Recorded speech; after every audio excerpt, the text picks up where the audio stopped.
GM car glove box organizer for the 5th gen 4Runner. It's super simple. It's just 2 pieces, doesn't require any kind of tools or anything else.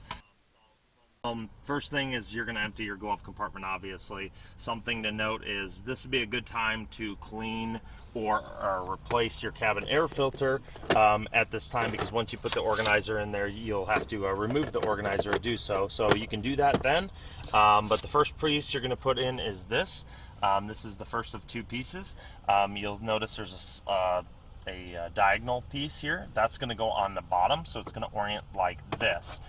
First thing in here, you'll see there's a upright tab on the bottom, and then there's a ledge here on the inside, and that's what this is going to go against. So we're going to get this in there. We're going to put it as far left as we can. It's going to stop at that tab and there in that ledge. Then the second piece we're going to take is the horizontal tray, and that the right side is going to rest on this little ledge here. So that's pretty self-explanatory, and it's just going to go into the cross slot just like that. You're going to push it all the way in till it stops, and that is it. And then it'll hold itself in from there, and you are done.